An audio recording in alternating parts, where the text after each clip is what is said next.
De Douala, madame, messieurs, bonjour et bienvenue à Angola. On s'intéresse aux produits de grande consommation pour commencer la lecture transversale des journaux en direct du studio de la cité capitale. On en parle avec le quotidien bilingue national Cameroun Tribune. Le journal gouvernemental titre à ce sujet « Pas de panique ». Le journal de la rue de l'aéroport indique que malgré la difficile situation mondiale marquée par la hausse des coûts des matières premières importées par le Cameroun et l'augmentation des tarifs du fret maritime, des importateurs locaux se sont engagés à continuer le ravitaillement du marché local. Toutefois, précise le journal gouvernemental, il sollicite de l'État une batterie de mesures pour les accompagner. C'est le FACAS que vous propose le quotidien gouvernemental ce lundi matin. Les détails sont donc à retrouver de la page 26 à la page 27. Mettons immédiatement le cap à présent du côté de Bamenda dans la région du Nord-Ouest. On y va avec le quotidien Mutation, le journal de Georges-Alain Boyomo qui nous y amène, justement évoque le week-end tragique qu'a connu la population dans cette partie du pays. Un policier tire et tue une élève de 8 ans du côté de Bamenda. 8 policiers, 3 gendarmes et un civil périssent dans une embuscade des Amba Boys du côté de Santa, c'est toujours dans le nord-ouest. Des drames qui ont assombré le week-end de la population donc du côté de Bamenda. Comment ces dernières l'ont-elles vécu? Que s'est-il réellement passé? Éléments de réponse dans les colonnes du quotidien Mutation, plus précisément de la page 4 à la page 5. Le quotidien Le Jour aussi n'est pas resté indifférent face à la disparition brutale de cette jeune écolière du côté de Bamenda. Le journal d'Aman Mana évoque justement les lumières sur le décès de cette jeune fille. Dans un communiqué indique le journal, le délégué général à la Sûreté nationale annonce la mise aux arrêts du policier responsable de la mort par balle de la jeune Brandy Tata, et de retour donc à l'école vendredi dernier. Tout ce qu'il faut savoir sur cette décision du patron de la police camerounaise est donc à retrouver dans l'article que signe notre confrère en page 3. Cette triste information barre également la une du journal The Guardian Post. Le quotidien d'expression anglaise de Christian Ga marque un temps d'arrêt sur ce week-end noir qui a certainement marqué à vie la population du côté du nord-ouest à Bamenda. Les faits tragiques dont on a parlé tout à l'heure également soulignés dans le journal. Un policier tire et atteint par balle une jeune pupille des Amba Fighters qui ont tendu une embuscade à nos forces de défense et sécurité, laquelle a donc arraché à la vie au moins 11 personnes à Santa. La population la population en colère a d'ailleurs marché dans les artères de la ville avec la dépouille de cette jeune écolière partie trop tôt. The Guardian Post en parle à plus de détails dans l'article paru en page 3. The Guardian Post qui fait également la part belle au sénateur Doudé Agnès, nouveau commissaire de bonne gouvernance au sein de l'Association mondiale des femmes entrepreneurs, celle qui est par ailleurs présidente de l'Association des femmes entrepreneurs du Cameroun, a été votée à l'occasion du 68e congrès de l'Association des femmes entrepreneurs mondiales qui a eu lieu du côté d'Istanbul en Turquie du 3 au 5 novembre dernier. Le sénateur Doudé Agnès est celle qui a donc conduit la délégation camerounaise à ce grand rendez-vous, lequel, rappelle le journal, bénéficie d'un grand soutien du couple présidentiel. Le sénateur Doudé Agnès continue d'œuvrer pour encourager les femmes entrepreneurs camerounaises pour le plein succès de leurs différentes activités. C'est d'ailleurs ce travail sans relâche qui l'a conduite à la position de commissaire de bonne gouvernance au sein de cette association. The Guardian Post se veut beaucoup plus explicite à ce sujet dans l'article paru en page 5. La lecture transversale des journaux en direct du studio de la cité capitale se poursuit avec défis actuels. Au menu du premier news magazine camerounais, Manœuvre, le journal de François Bambou croit connaître comment le pouvoir finance des médias aux ordres. En effet, précise précise le défi actuel. Des médias de forte renommée tels que Vision 4 ou Africa 24 sont portés au bout de bras par le gouvernement camerounais par des financements colossaux estimés à 26 milliards pour le second selon le tribunal de commerce de Nanterre du côté de la France. Défi actuel en parle de manière beaucoup plus précise dans l'article paru en page 3. Puisqu'on a évoqué les finances entrant de plein pied dans la page consacrée à l'économie dans cette lecture transversale des journaux en direct de la ville aux 7 collines avec le quotidien L'économie. On parle suivi budgétaire et plus précisément des mauvaises performances de l'exécution du BIP 2021. Deux aspects évoqués en première de couverture du journal de Thierry Ekouti. D'abord l'évaluation physico-financière de l'investissement public au 30 septembre 2011 et qui a eu lieu donc la semaine dernière. Ensuite, les régions du centre et du nord-ouest qui occupent les dernières places du classement avec respectivement 47,92% et 44,99% du taux d'exécution. Les détails sur cette actualité économique à retrouver en page 4 du quotidien L'économie. On a également reçu le quotidien Econews, le journal d'analyse et d'enquête économique de Pascal Dibamou nous informe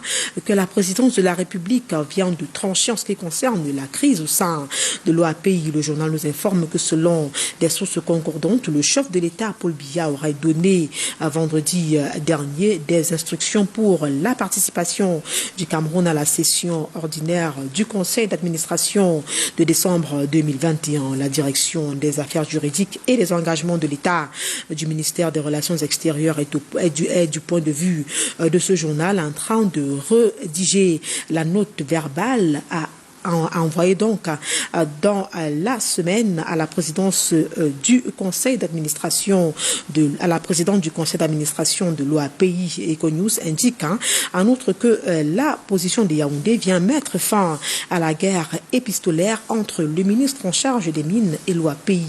Des détails de la page 5 à la page 6 dans Econews, parution de ce lundi matin. De l'économie en santé, Eco-Santé présente les hôpitaux pareils à toute urgence de santé publique à l'occasion de la fête du football qui démarre en janvier prochain. 16 structures sanitaires présentées par le journal de Joseph Mbemboum ce matin, journal qui précise par ailleurs que le ministre de la Santé publique a mis un dispositif d'alerte dans les hôpitaux du Cameroun pour faire face à d'éventuelles flambées de certaines épidémies dangereuses.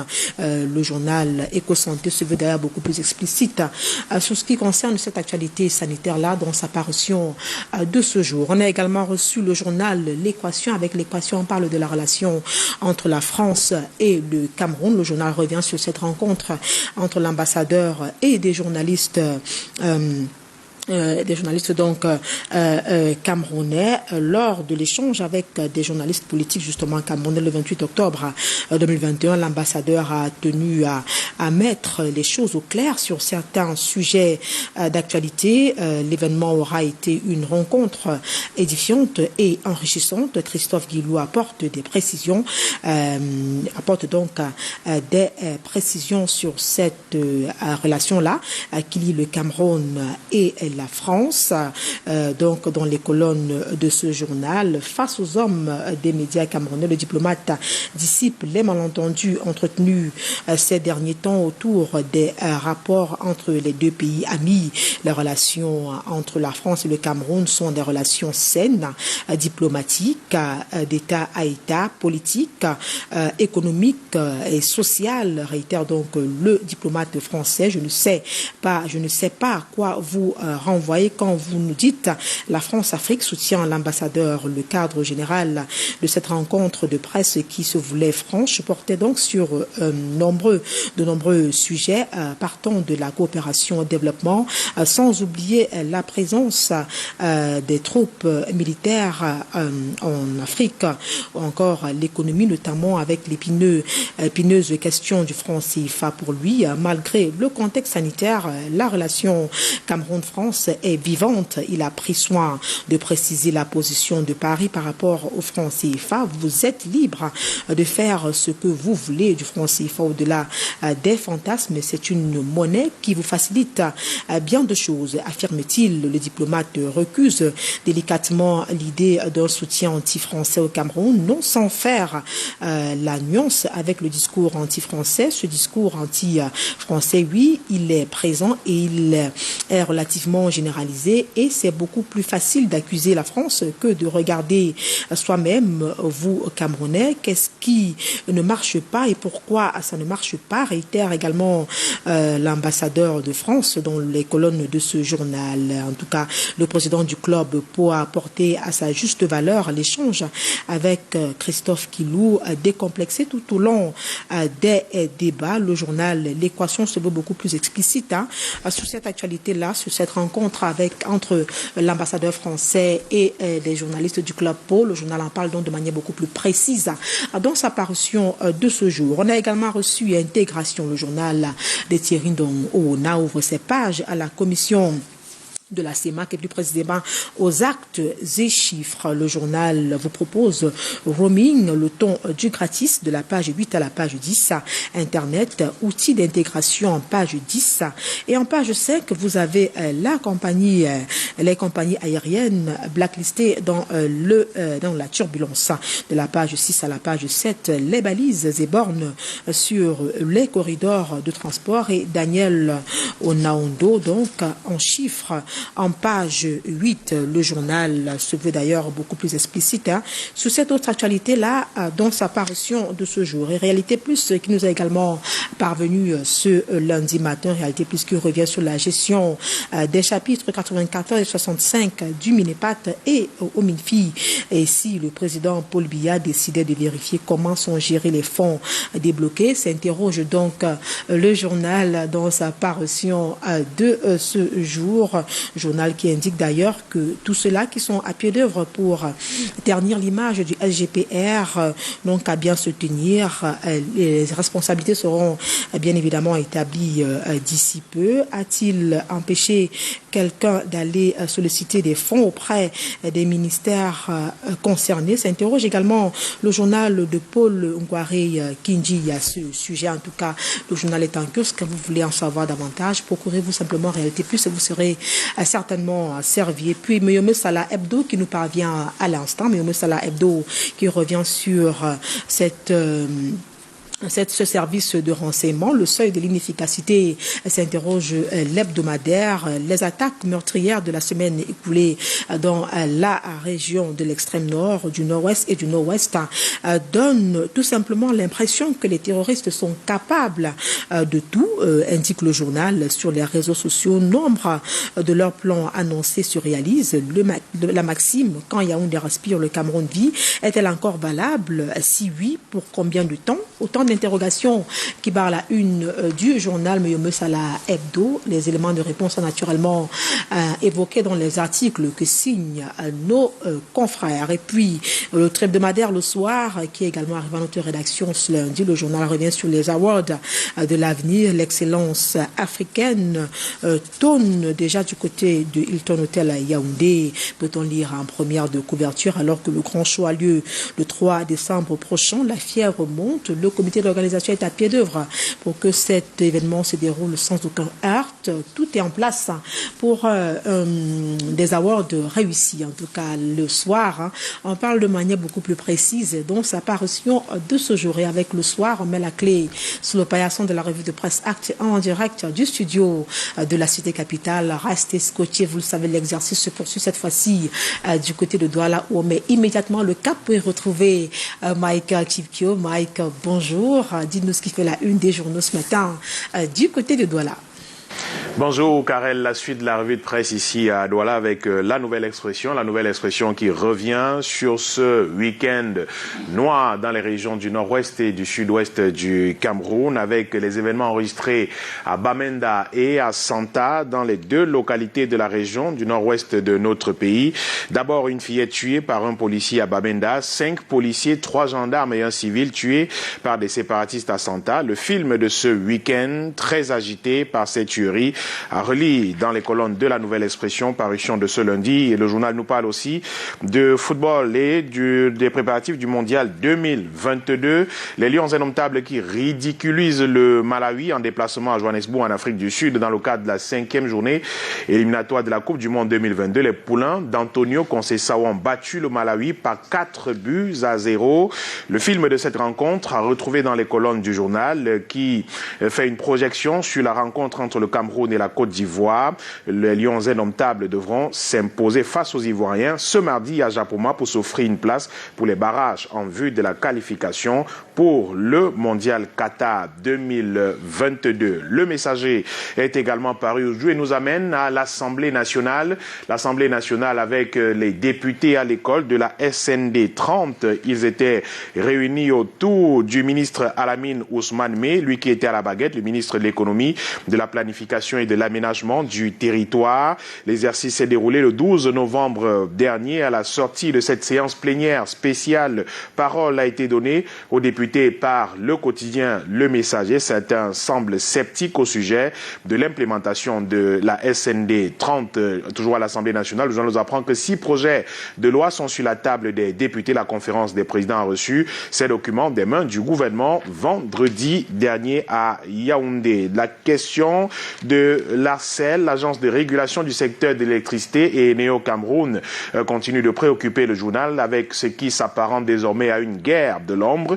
L'agence, l'ARCEL, préconise que la distribution qui incombe à Eneo soit désormais ouverte à la concurrence. Eneo, de son côté, ne semble pas apprécier cette proposition. Le débat est donc ouvert dans les colonnes du journal Le Messager de ce jour, qui, à sa une principale, revient sur ces deux grosses pertes pour le Cameroun. Le général Ganso et le général Jam Yaya qui passent l'arme à gauche. Dimanche noir donc pour l'armée camerounaise, doublement endeuillée avec la mort de ces 2 généraux de l'armée camerounaise. Confirmation faite par le ministre délégué à la présidence de la République chargé de la Défense, Joseph Betty Assomo, dans un communiqué. Les L'Oeil du Sahel en profitent pour revisiter le parcours et la vie du général Jam Yaya, vie et mort d'un grand homme qui a servi l'armée camerounaise de nombreuses années. Il était général de corps d'armée depuis le 25 septembre 2001. L'officier supérieur, tout au long de sa carrière, ne s'est pas contenté que du maniement des armes à son actif. On note la production d'au moins 3 ouvrages, des ouvrages destinés à l'armée camerounaise, destinés également aux populations.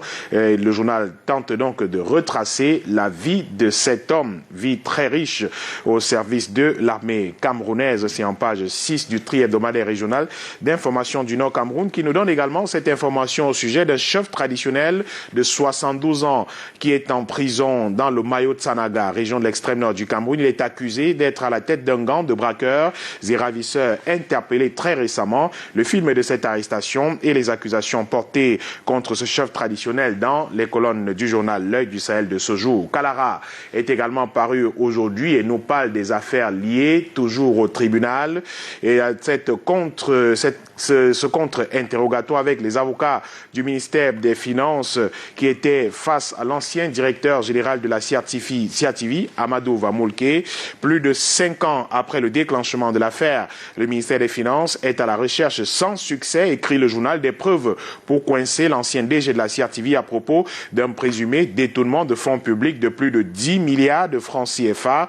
Après une attente infructueuse, le tribunal a donc décidé de poursuivre le cours du procès. Retour dans ces échanges entre les avocats de l'État et l'accusé avec le journal Kalara, avec la plume de Christophe Bobiokono qui nous livre le compte rendu de cette autre audience qui s'est tenue au tribunal criminel spécial à Yaoundé. Le journal nous parle aussi de cette affaire d'un greffier en chef jugé au TCS pour détournement de fonds, pour distraction de plus de 243 millions de francs CFA, d'émoluments, 243 millions de francs d'émoluments disparus donc dans la poche du du greffier en question, l'ancien chef du greffe du tribunal de première instance de Bertois, est traduit devant le TCS pour de supposées irrégularités décelées dans sa gestion des fonds des émoluments de la juridiction dont il avait la charge. Cette affaire a été déclenchée par un collectif de greffiers qu'il a donc porté au tribunal criminel spécial. L'intégration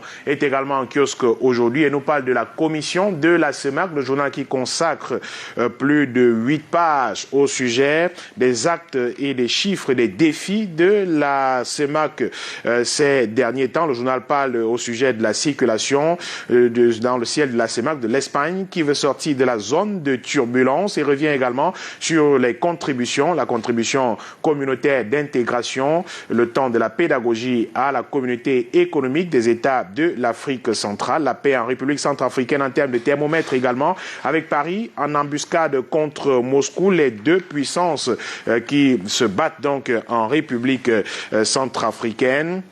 Corridor et sécurité routière également de la CEMAC qui intéresse le journal Intégration qui est en kiosque aujourd'hui avec l'infatigable ouvrier de la nouvelle CEMAC, le journal nomme donc Daniel Ona Ondo avec seulement 20% de ressources financières obtenues sur l'ensemble de l'année 2021. Le président de la commission de la CEMAC poursuit les chantiers de restructuration de la technostructure communautaire, diversification du financement de la CEMAC, concrétisation des projets intégrateurs et du plan de relance post-Covid, entrée en service au free roaming. Voilà donc des projets et autres faits portés par la commission de la CEMAC et donc mis en exergue par le journal Intégration qui est en kiosque aujourd'hui. Le journal de Thierry donc qui nous parle aussi de l'Ompanga, réalisations et opportunités de cet important ouvrage au Cameroun. Les détails à retrouver dans le journal, comment le projet structurant est devenu une grande réalisation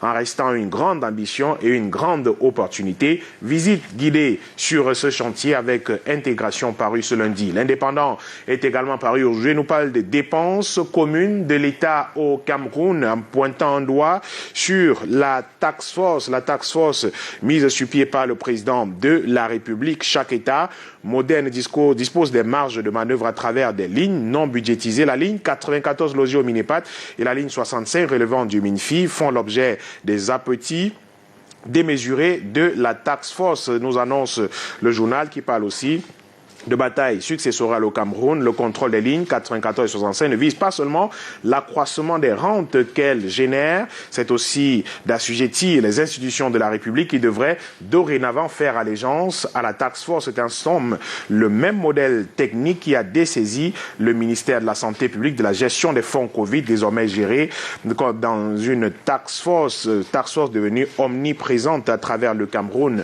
écrit le journal L'Indépendant en kiosque aujourd'hui, qui parle aussi de ces batailles autour de 285 milliards de francs CFA dans la sphère ex-ONCPB, ONPC et Régie Fercam. L'affaire Lazare Atou dans sa stratégie à faire main basse sur le reliquat d'actifs de ces 3 ex-sociétés. La présidence de la République a initié pas moins de 4 missions d'audit contre le cabinet Atou. Tout y passe depuis la fin du premier semestre de l'année en cours pour mettre fin aux activités de ce cabinet, lequel n'a pas l'intention de lâcher prise et qui vient donc de saisir la justice sur la question. Paysan Élite est également paru aujourd'hui, le journal spécialisé dans le monde agricole et qui nous parle des questions agro-silvopastorales, revient sur les prouesses de l'Institut de recherche agricole du Cameroun.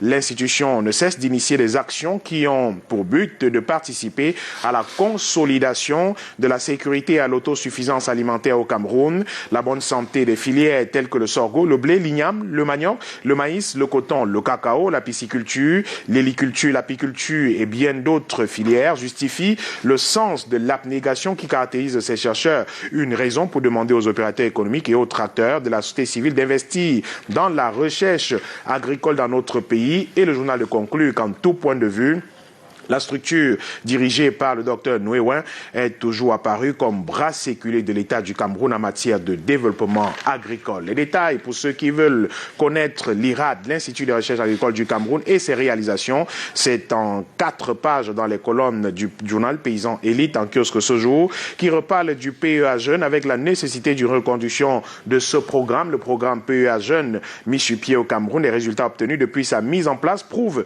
que le programme peut être reconduit. C'est pourquoi le gouvernement ainsi que le principal partenaire devrait y penser. C'est une alerte lancée et tirée par le journal Paysan Élite qui est en kiosque aujourd'hui. L'effort camerounais, l'hebdomadaire catholique d'information également paru ce lundi, revient sur des questions liées à la dépravation des mœurs au Cameroun, la question de publication des images obscènes dans les réseaux sociaux, la parole prophétique de Monseigneur Samuel Cléda dans sa lettre pastorale datée du 29 juillet 2021. L'archevêque de Douala attirait l'attention de la communauté nationale sur les dangers moraux de la publication des images obscènes dans les réseaux sociaux. Une récente actualité nous permet de mieux cerner la parole prophétique de Monseigneur Cléda, parole que le journal L'Effort camerounais publie d'ailleurs encore en intégralité dans ses colonnes aujourd'hui. Sans détour est également paru ce jour, le journal Sans détour qui nous reparle des affaires de l'ex-Régie Fercam, ONCPB, ONPC,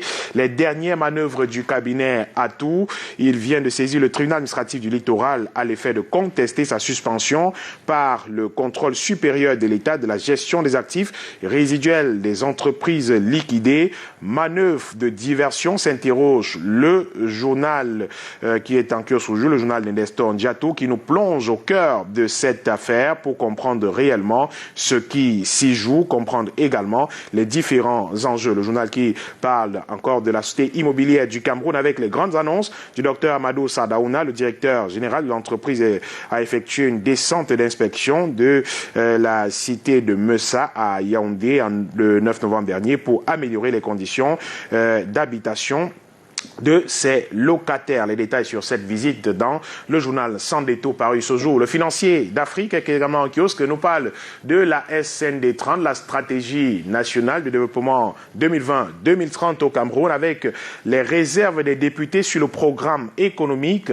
Il s'inquiète du retard accusé au niveau de sa mise en œuvre, l'insécurité dans certaines parties du pays, l'absence d'une véritable décentralisation, la question foncière ainsi que les financement, de nombreuses questions qui sont portées par ces députés qui ont pris part à cette plénière spéciale à l'Assemblée nationale du Cameroun, plénière conduite par le ministre Alamine Ousmane May. Les interrogations et les réserves de ces députés sont contenues dans le journal Le Financier d'Afrique qui est paru aujourd'hui, qui nous parle des 7 projets routiers à livrer en décembre 2021 au Cameroun pour ce qui est des infrastructures de transport dans notre pays. Ces infrastructures de transport sont disséminées à travers le pays dans les 10 régions du Cameroun. Détails sur ces projets, niveau d'avancement des travaux et bien d'autres à retrouver dans le journal de Boniface Tchenkam, le financier d'Afrique qui est paru aujourd'hui. Le musulman également en kiosque ce jour. Le musulman nous parle des affaires liées à la politique et surtout de l'élection présidentielle 2025 et nous présente cet homme,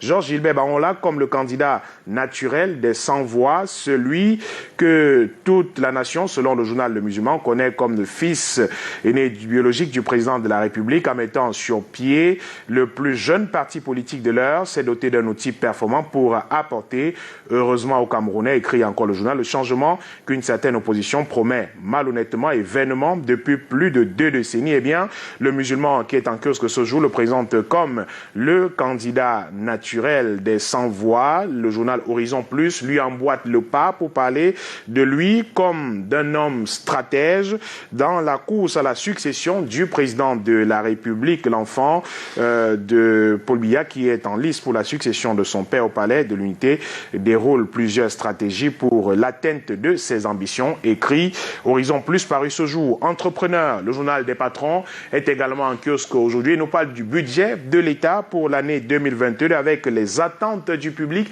les attentes qui sont nombreuses alors que les 2 chambres du Parlement statue en ce moment sur le budget de l'année 2022 à la faveur de la session budgétaire de l'année législative en cours. De nombreuses attentes sont exprimées par le public. Selon les avis, la reconstruction des régions en crise devrait être une priorité. Le financement des start-up, en particulier le secteur informel en général. Pour y parvenir, il faut créer une nouvelle institution bancaire qui remplacerait la Banque des PME car elle a lamentablement échoué, selon le journal Entrepreneur, qui consacre d'ailleurs 8 pages dans ses colonnes aujourd'hui à ce budget de l'État du Cameroun, les attentes, les priorités, les priorités justement qui viennent du fond du pays. Écopolitique avec Écopolitique du Cameroun également paru aujourd'hui qui parle de la gestion après 20 mois de gestion. Quel bilan pour le maire de la ville de Douala, Roger Mbassa Diné? Les populations de la métropole économique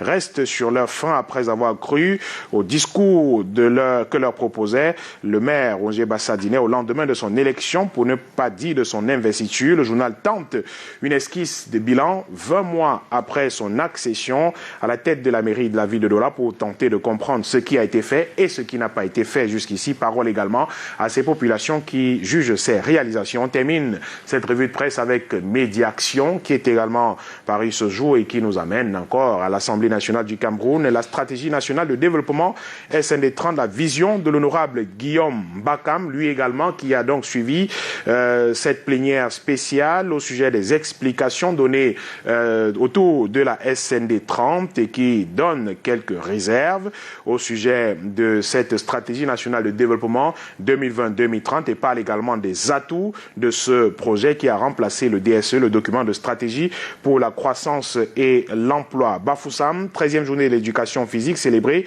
avec succès, à regarder donc en images dans les colonnes du journal Médiaction qui nous parle aussi de la commune de Banka avec la localité de Kécho qui bénéficie d'un grand projet d'électrification pour le grand bonheur des populations de cette localité. C'est avec Médiaction que nous terminons cette deuxième partie de la revue de presse de ce lundi, ici à Douala.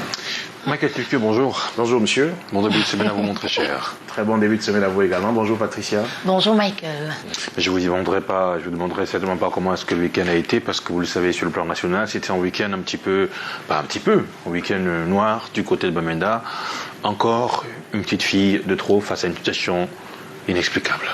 Oui, week-end triste finalement. Oui. Week-end triste pour ceux qui suivent un peu l'actualité du côté du nord-ouest et du sud-ouest du Cameroun. C'est un moment extrêmement difficile. Ça a débuté effectivement, vous l'avez dit, vendredi dernier avec cette petite fille Brandy Tato qui est tombée sous les balles d'un policier, une balle d'un policier effectivement. Le policier en question qui tentait d'immobiliser un véhicule dont le conducteur a refusé de s'arrêter à un contrôle. Eh bien, malheureusement, par ricochet, ça j'emploie les termes de la DGSN qui a commis un communiqué pour expliquer l'affaire, ce qui s'est exactement passé. La balle par ricochet a atteint la jeune fille qui revenait de l'école, un enfant de 7 ans. Voilà encore la désolation, justement la mort qui a envahi la ville de Bamenda et des populations. Prises de colère sont sorties nombreuses, ont transporté à bout de bras la dépouille de l'enfant en question pour effectuer une marche dans la ville vers les services du gouverneur de la région du Nord-Ouest. Pratiquement le même scénario qu'on a vécu à Boya il y a, je crois, un mois maintenant, avec la jeune Carolus Ndialé qui succombait aussi à une balle d'un gendarme.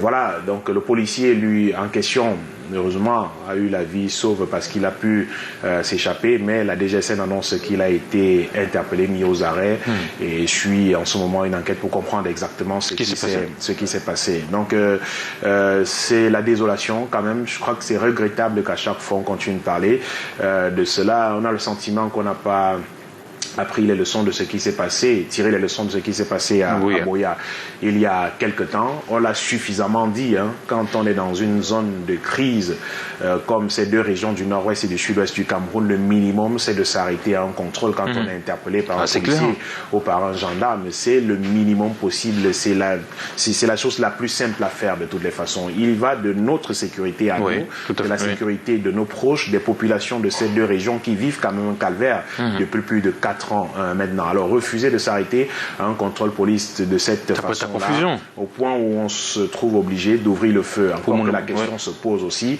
est-ce que l'attitude d'un policier ou d'un gendarme en ce moment précis, c'est de sortir son arme et de tirer pour tenter d'immobiliser le véhicule? Ça, je n'en sais absolument rien. Je ne sais pas quelles sont les consignes qu'ils ont reçues pour agir de cette façon dans ces deux régions. Mais quoi qu'on dise, c'est quand même des régions qui sont en crise. Il y a quand même une tension qui court, il y a une tension dans l'air. Et donc, les usagers devraient faciliter le travail de ces forces de défense et de sécurité, de ces forces de maintien de l'ordre également, qui donnent de leur vie, qui payent de leur vie pour assurer notre sécurité dans ces deux parties du pays. Il faut rappeler également l'attitude, ou alors l'attitude, voilà, j'ai envie de dire psychologique, de ces forces de défense et sécurité, forces de maintien de l'ordre, qui sont parfois sur le terrain depuis de nombreux mois et qui travaillent et qui voient leurs camarades tomber auprès d'eux parfois du fait de ces attentats, j'ai envie de dire ça ainsi, de certains combattants séparatistes qui tuent leurs camarades, leurs collègues et tout. Et bien, dans cette position-là, le policier ou le gendarme qui est dans cette situation peut aisément se dire que c'est un véhicule dangereux qui peut semer la mort quelques minutes après, et voilà, décider peut-être, mais malheureusement, les bavures, ça ne manque pas de toutes les façons, c'est arrivé une fois de plus et c'est à déplorer malheureusement, et voilà, et déplorer, c'est de tenter de trouver une solution définitive à cette crise qui dure depuis plus de 4 ans maintenant. On est à 5 ans pratiquement, les nôtres tombent, que ce soit nos forces, nos policiers, nos gendarmes, nos militaires, nos frères et sœurs, les populations civiles qui vivent également le martyre. Et dès le lendemain, c'est-à-dire samedi matin, vous avez vu ce qui s'est passé, un engin explosif improvisé placé sur une route entre Matazem et Santa, et une patrouille de police qui saute sur l'engin explosif improvisé en question. Au moins 3 gendarmes tués, plus de 5 policiers, 1 civil. Vous voyez, en quelques jours, en l'espace de quelques heures seulement, on a les nôtres qui tombent, nos policiers, nos gendarmes et tout. C'est déplorable, ça finit par faire froid dans le dos et on a une boule dans le ventre quand on entend chaque fois, écoutez, on vient de tomber, on vient de tuer par-ci, on est tué par-là, des morts. On aurait pu enregistrer également à l'université de Boya. Heureusement, Dieu nous en a épargné à cause justement d'un autre explosif qui a explosé au centre du campus même de l'université. Quand on en arrive à attaquer les établissements scolaires, on l'a vu, ils attaquent d'ailleurs des églises et tout, entrer dans des églises, ouvrir le feu, tuer des gens. On l'a vu également à Kumba. Quand on parle de l'université de Boya, ça nous rappelle le massacre de Kumba où des enfants ont été tués, massacrés. Des individus sans foi ni loi qui se réclament, on ne sait plus trop quoi. Donc je crois que le moment est plus que jamais venu que les uns et les autres s'asseyent sur une même table et essaient de discuter pour trouver une solution à cette affaire qui nous endeuille malheureusement au quotidien et qui cause de nombreux dégâts à travers le Cameroun, qui sclérose toute une économie de cette partie du pays qui est totalement morte. Vous avez une entreprise comme la CDC c'est terminé, dans la région du sud-ouest du Cameroun qui est pratiquement morte aujourd'hui, qui ne fonctionne plus. C'est le 2e employeur après l'État du Cameroun, il faut le savoir. Mais aujourd'hui, qu'est devenue la CDC? L'ombre d'elle-même, une structure qui continue de pleurer, qui demande des subventions au niveau de l'État du Cameroun, de l'argent pour pouvoir relancer. Je crois qu'on parlait de 50 milliards de francs CFA. Le groupement interpatronal du Cameroun a plusieurs fois commis des communiqués pour rappeler qu'on est en train de s'enfoncer dans un gouffre profond où on ne pourra pas s'en sortir. Mais on est là quand même, on continue. Bon, c'est malheureusement dommage pour nous. Vivement que les uns et les autres entendent de raison. On le dit depuis plus de 4 ans aujourd'hui, mais pas de solution, rien ne change. On se demande qu'est-ce qu'il faut faire finalement. Qu'est-ce qu'il faut faire? Michael Tipio, comme d'habitude, vous le savez, quand je suis dans une situation où je n'arrive pas à trouver une solution, je remets tout simplement entre les mains de Dieu, pour ceux qui disent et savent qu'il existe. Il existe. Parce qu'à un moment donné, on se pose tellement de questions, on n'a pas de réponse. Mais il est la seule personne qui a la réponse. Il faut juste le prier, qu'il vienne toucher un petit peu le cœur de chacun de ces personnes qui ont la charge. Justement, c'est de ça qu'il est question. Il faut prier. Est-ce que nous prions encore? Absolument. C'est tout donc une question ce matin. Oui. En tout cas, quand les enfants tombent, c'est la nation tout entière qui est en deuil. Donc, évitons ça. Oui, Michael. Oui, je souhaitais dire un heureux anniversaire une fidèle de cette émission, qui rate jamais un Canal Matin. Il s'agit de Ange Gabriel Olivia Ntsama Ndayo. Elle nous regarde de Yaoundé, je crois, ce matin. C'est une fidèle de Canal Matin. On lui dit joyeux anniversaire un an de plus aujourd'hui. Et en tout cas, ça tombe bien. C'est la preuve que le Seigneur nous écoute. Parce que si à la suite de son évocation sur ce plateau, vous faites une dédicace à un ange, ça veut dire que les anges ne sont pas très loin. Effectivement. En tout cas, prenons la pub. Yafé 2021. Yafé, c'est même quoi? Yaoundé en fête, c'est en moyenne 250 000 visiteurs en 17 jours. La plus grande foire urbaine du Cameroun revient pour sa 16e édition du 17 décembre 2021 au 2 janvier 2022 sur la partie basse du Palais des Congrès de Yaoundé. C'est la magie à Yafé, Yafé, c'est Yaoundé qui est en fête, Yafé. Yafé, c'est une grande foire commerciale pour faire de bonnes affaires, des jeux et des manèges pour tous, grands comme petits. Le rendez-vous de la gastronomie festive et de nombreux concerts avec les artistes que vous adorez. Yafé, du 17 décembre au 2 janvier sur la partie basse du Palais des Congrès de Yaoundé.